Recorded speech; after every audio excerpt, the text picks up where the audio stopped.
Hello, and welcome to my 31st October. I'm Lucky27, and this is a series of stories I have often told about my life. Today's story is entitled A Friend in Need. This story was requested by a fellow YouTuber. He's the son of the same friend and subscriber that requested the Winchester stories. This story is all about their house and what I found there. So I've known this friend for about a decade now. She and her husband are former clients of mine, and we have continued our friendship even after I moved away from where they live. But while I was living there, I was a kind of sounding board and a source of information for her journey of discovery about the other side of things. There had been a few situations that she had asked for my help with, and this is one of them. So they moved into this very interesting tri-level house several years ago. There was already noticeable activity in the place before they moved in. Her husband ended up having to spend a lot of time alone on the property, trying to get everything ready for his family to move in without problems. I suppose the first thing that I can recall being told about was when he was there working in a crawl space under the house alone, and this pitch black cloud or figure appeared to him and seemed to go through him. Being the intelligent man that he is, he decided it was time to go and come back another time to finish the work. They were moving from a different place that had its own spooky problems, and so he wasn't looking forward to more of it. They had started having more problems after they moved in, with just general weird feelings of being watched and heightened emotions running wild. Her parents had moved with them and were living in their pool house, which was situated on the other side of their driveway and not connected to the house. Her father was quite a bit older than her mother, and her mother suffered from some mental issues. And I have permission to say that about her mother, so don't come after me. Anyways, her mother seemed to be affected by the going-ons at the house and almost seemed to have a small mental break. She ended up leaving and moving in with her sister, where she remains to this day, much more mentally and emotionally healthy than she was, I might add.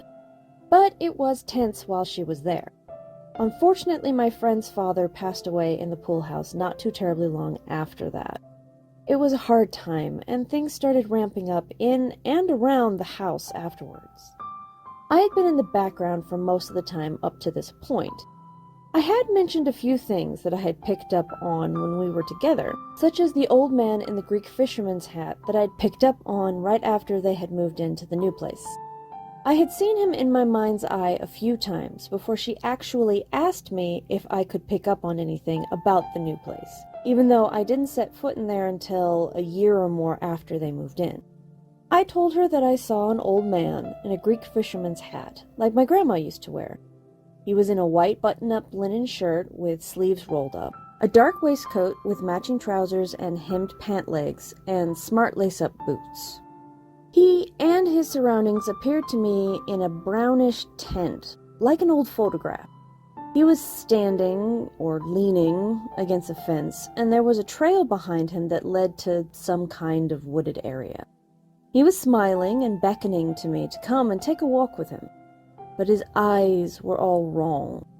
Even though everything had a brown and white color tint to it, his eyes, if I really focused on them, seemed to sparkle with an almost amber or red color.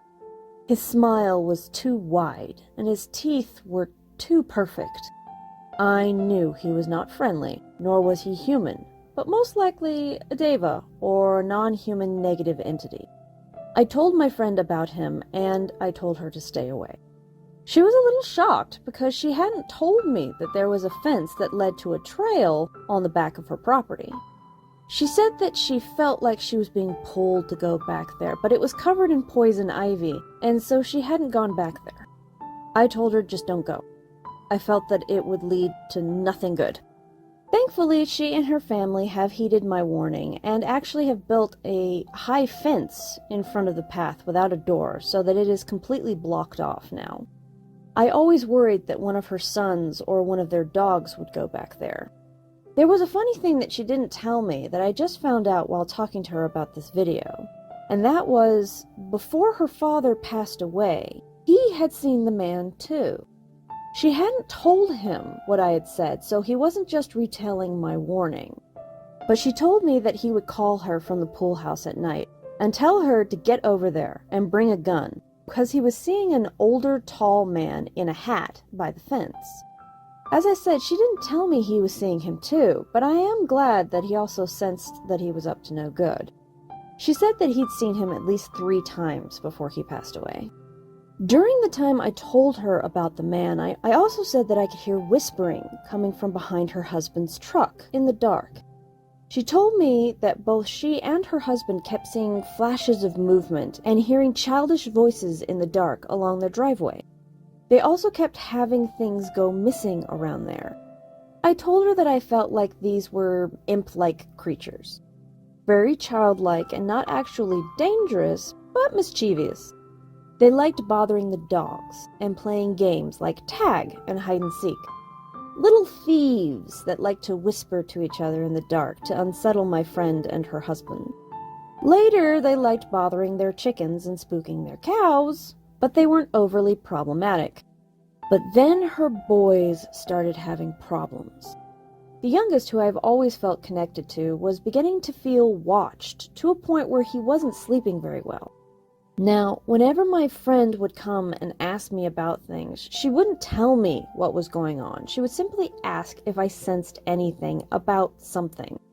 When she asked me if I could sense anything about her youngest, all she told me was that he was having a hard time sleeping.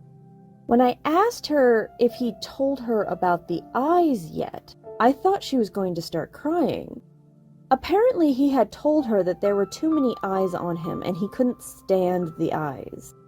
She told me that he had started drawing eyes and said that he could still see them when his eyes were closed. Now, this kid is very similar to me when I was his age, which is why I can link to him quickly. His birthday is also only a few days before mine, so we get each other. I was a very sickly kid when I was his age, and he has also had health issues. We both love spooky movies like The Nightmare Before Christmas or The Child of Glass and The Haunted Mansion. This kid is just me when I was his age. He also has powerful shielding abilities as well as being sensitive. So it wasn't hard for me to give her advice about him. I told her to tell him to form a bubble around himself for protection, and once he was used to doing that, work on pushing it out from himself to fill up his room so that he could feel safe to sleep there. But the eldest boy, he was a different problem altogether. Where the youngest was just having issues with his gifts, he wasn't actually under attack. The elder, however, was a much bigger issue. Now, the elder boy is gifted, but in a different way from his brother. This is why when my husband first met the boys, he gravitated towards the elder one more than he did the younger one. The younger boy is very external. He takes in very little but pushes a lot out. He can build his own energy, and good luck keeping up with him when he gets going. Like me, and like his father. But like my husband and the boys' mother, the elder boy is very internal. He takes in a lot and can be observant, wise, and inquisitive. He analyzes and feeds on more information. But his personality was starting to shift. He was becoming sullen, quick to anger, and began lacking in gathering information before acting on things. So his mother was worried. I asked her who the young boy was with blonde hair that wore blue. She was quiet for a minute before she exclaimed, "Oh my God, I thought that was just an imaginary friend." I said it wasn't. It wasn't even a little boy. When she asked what it was, I told her that it was a non-human negative entity, a kind of emotional parasite. It learns what sets you off emotionally, activates it, and feeds on the emotional energy that flows out.